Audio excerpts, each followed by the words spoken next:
आधुनिक भारत के इतिहास के अंतर्गत अब हम कंपनी के तहत भू राजस्व व्यवस्था का विकास जिस तरह से हुआ उसके बारे में जानेंगे। 1765 ईस्वी में बंगाल की दीवानी कंपनी को प्राप्त हुई। आरंभ में क्लाइव तथा वारेन हेस्टिंग्स के अंतर्गत भू राजस्व व्यवस्था प्रयोग की प्रक्रिया से गुजरती रही थी। फिर कालांतर में भू राजस्व बंदोबस्त की 3 पद्धतियाँ विकसित हुई,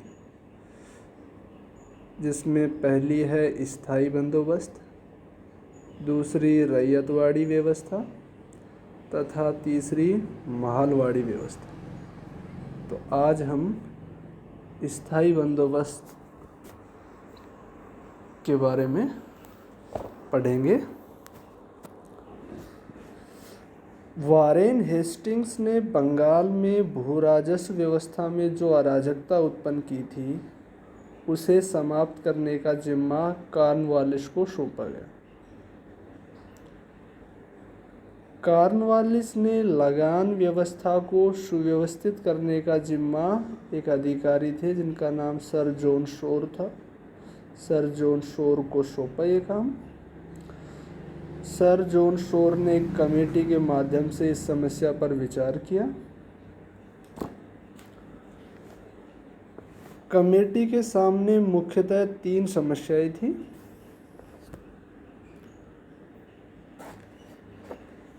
पहली समस्या ये थी कि भूमि का स्वामी किसे माना जाए, भाई किसानों को माना जाए या जमींदारों को। दूसरी थी कि लगान की राशि क्या हो,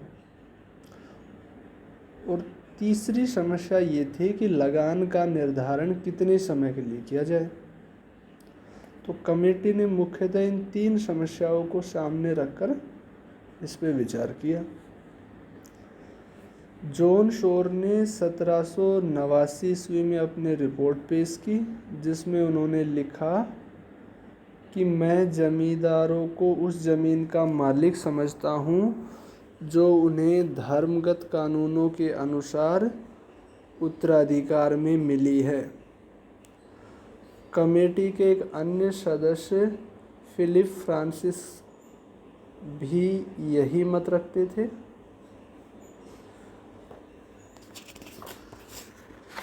कॉर्नवालिस ने शोर के विचारों को स्वीकार करते हुए बंगाल में जमींदारों को भूस्वामी मानकर उन्हीं के साथ लगान का निर्धारण किया। प्राय ये माना जाता है कि कॉर्नवालिस के मस्तिष्क में भी ब्रिटिश जमींदार वर्ग की छवि थी। मतलब कि ब्रिटेन में जमींदार भूमि के स्वामी के रूप में स्थापित थे। किंतु यह मत बहुत तार्किक नहीं लगता। इसके 2 कारण हैं। एक तो ब्रिटेन के जमींदार ब्रिटिश सरकार के समक्ष भी जमींदार थे, जबकि बंगाल के जमींदारों की स्थिति कंपनी की सरकार के समक्ष रैयतों की तरह हो गई थी। और दूसरा जो सूर्यास्त कानून है, इसकी वास्तविक स्थिति को उजागर करता है कि जमींदार बंगाल के जमींदारों की स्थिति एक तरह से किसानों या रैयतों की तरह ही थी। दूसरे, ब्रिटिश जमींदारों को अपनी आमदनी का एक छोटा भाग ही राजस्व के रूप में देना होता था, जबकि बंगाल के जमींदार आय का 89% हिस्सा 89% हिस्सा सरकार को देते थे।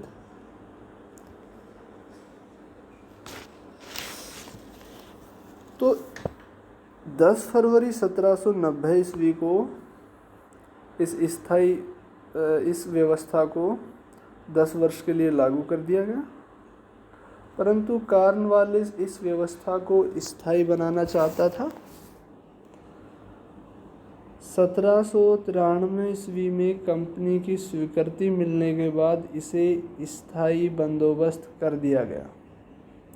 यह बंदोबस्त उस समय बंगाल में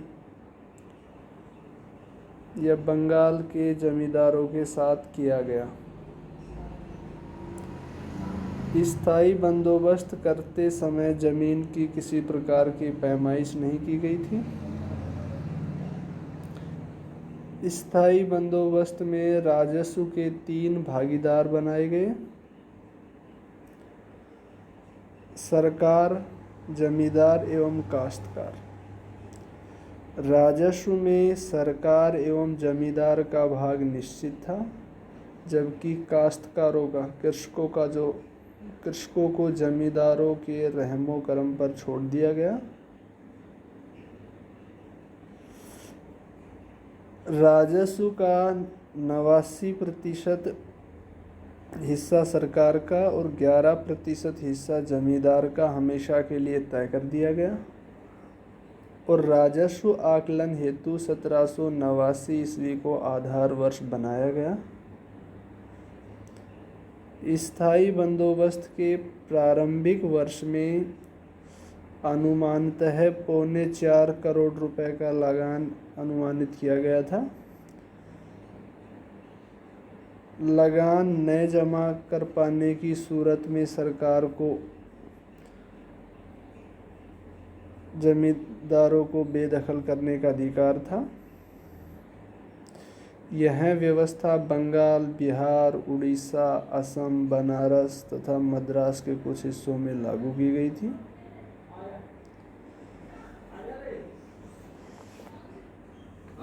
वास्तव में अगर हम देखें तो स्थायी बंदोबस्त की संरचना के निर्माण में आर्थिक, प्रशासनिक और राजनीतिक कारकों ने निर्णायक भूमिका निभाई।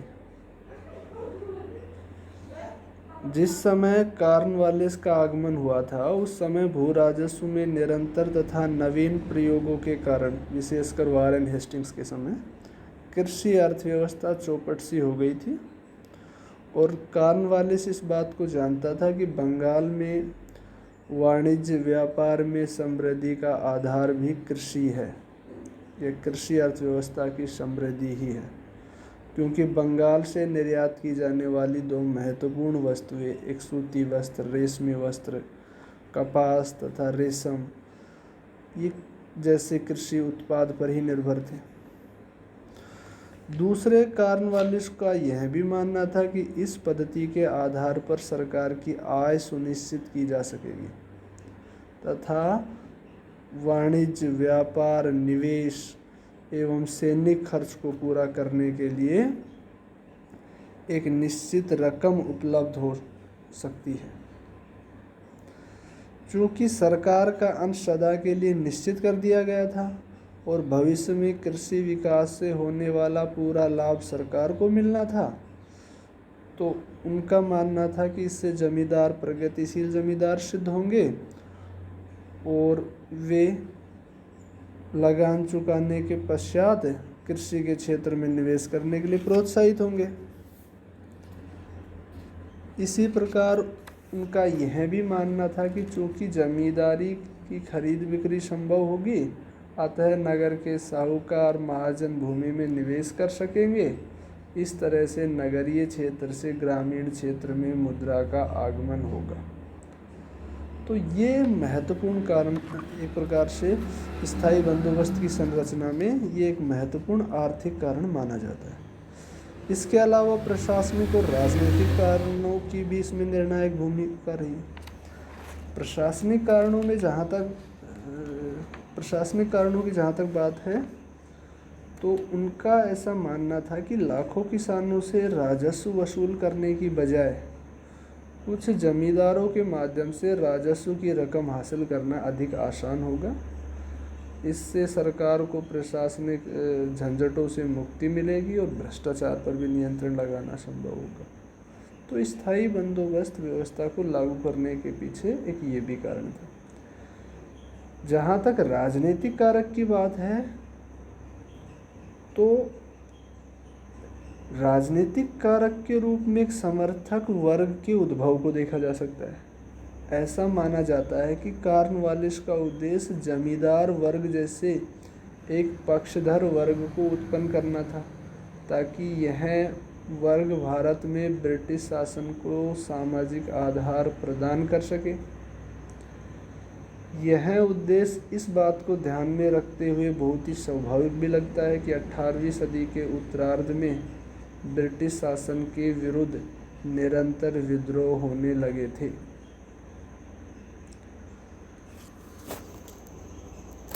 इस तरह से ये व्यवस्था, स्थायी बंदोबस्त व्यवस्था 1793 में इसको स्थायी बना दिया गया। आरसी दत्त जो है वो स्थायी बंदोबस्त को कॉर्नवालिस की सबसे बुद्धिमत्तापूर्ण योजना मानते हैं। उनका भी यही मानना है कि इस व्यवस्था का सबसे बड़ा लाभ तो ग्रामीण क्षेत्रों में एक शक्तिशाली सामाजिक वर्ग का उभरना था जो पूर्णतः राजभक्त था, अंग्रेजों का समर्थक था। अब हम इसकी स्थायी बंदोबस्त की कुछ कमजोरियों के बारे में देखेंगे, जिसमें पहला है कृषि के विकास का फायदा सरकार को मिलना बंद हो गया। एक इसकी बड़ी कमजोरी ये थी, क्योंकि राजस्व का जो है भाग सरकार और जमींदार में निश्चित कर दिया गया था, तय कर दिया गया था हमेशा के लिए। तो अब कृषि का विकास का फायदा जो है वो सरकार को मिलना बंद हो गया।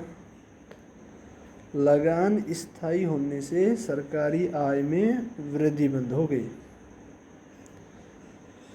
दूसरा, किसानों के हितों की इसमें कोई व्यवस्था नहीं की गई।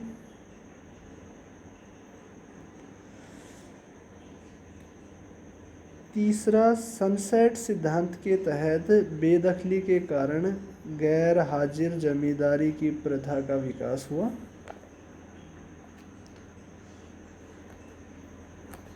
सूर्यास्त कानून के कारण बहुत सी जमींदारी नीलाम होने लगी।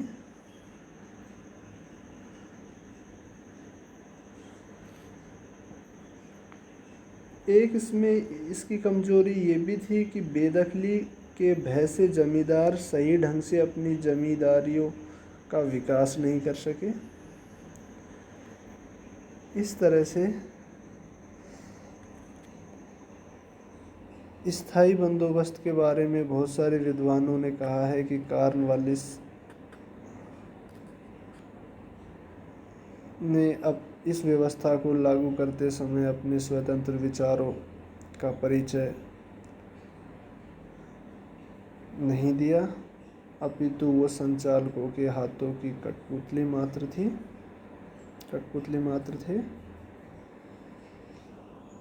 इस तरह से आज हमने भूमि के स्थायी बंदोबस्त के बारे में देखा।